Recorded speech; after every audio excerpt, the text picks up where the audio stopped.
Salam JNWA, kembali lagi bersama gue, Siu Jacobs. Jadi di video kali ini gue mau bikin review match Leipzig versus Liverpool kemarin. Oke, langsung aja.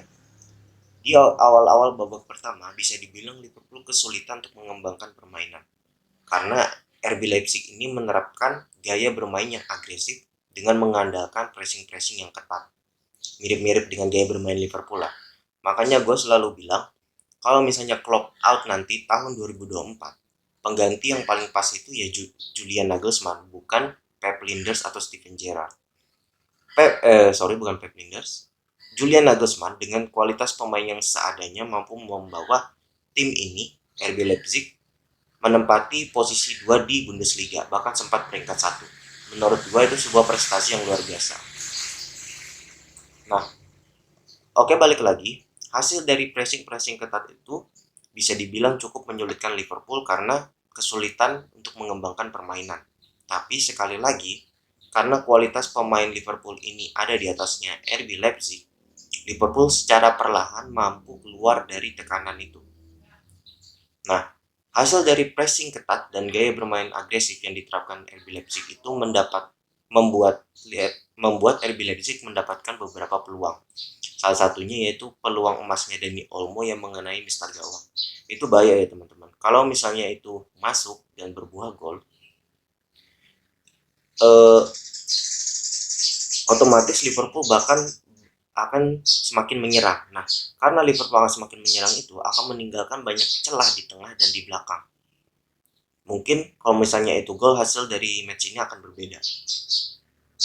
Nah, gue mau menyoroti Mo Salah. Sekali lagi, Mo Salah membuktikan kalau dia itu benar-benar egois ya teman-teman. Egois banget. Harusnya di momen waktu dia ada di depan gawang dan ada Mane di posisi yang lebih baik untuk mencetak gol, dia harus memberikan bola itu ke Mane. Sampai-sampai Mane meminta bola itu gitu. Bahkan Klopp sendiri dia berteriak, "Come on Mo," gitu.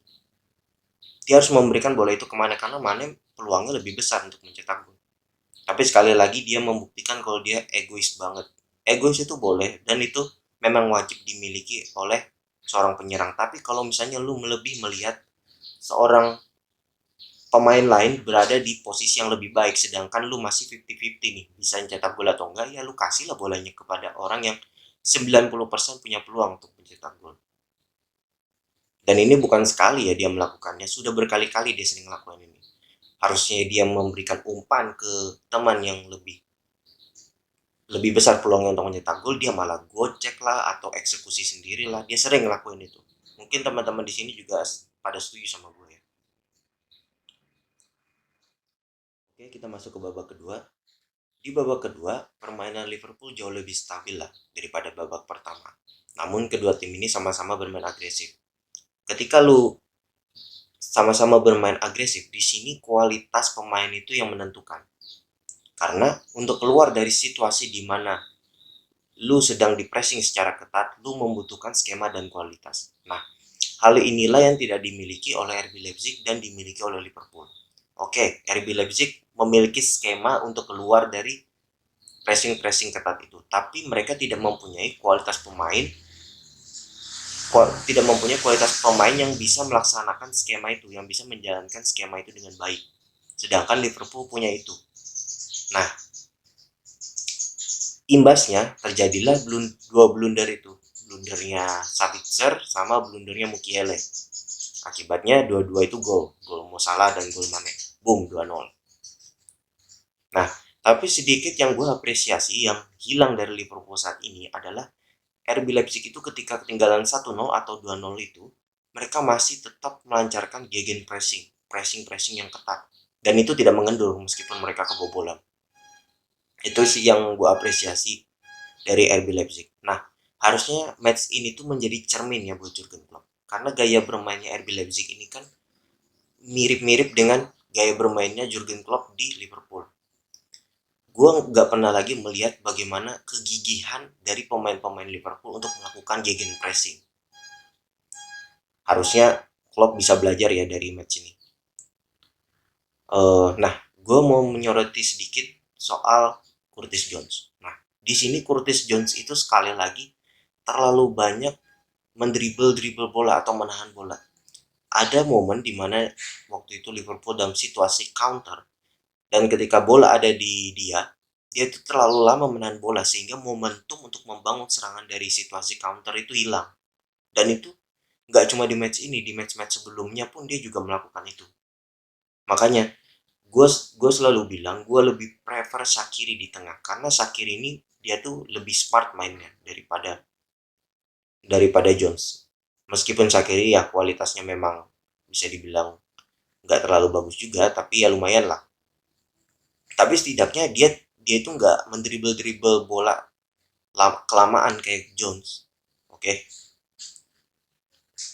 Tapi patut diapresiasi juga dari seorang Jones, setidaknya dia sudah mengurangi dribblingnya itu. Tapi tetap ketika momen counter, apalagi lu di tengah bukan di depan, lu nggak perlu dribbling bola.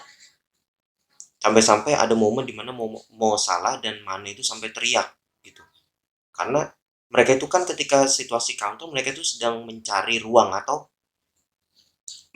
secepatnya gitu, karena pemain RB Leipzig ini kan juga ikut mundur, otomatis momentumnya juga hilang.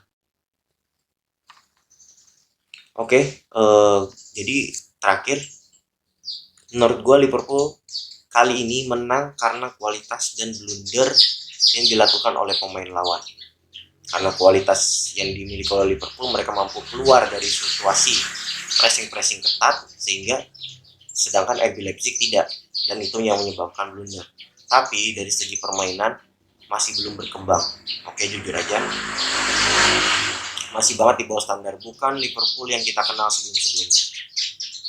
Kalau bukan karena blunder itu, feeling gue sih ini bakal hasilnya seri atau mungkin kalah kalau misalnya kalau misalnya peluangnya Dani Olmo yang kena mistar itu masuk.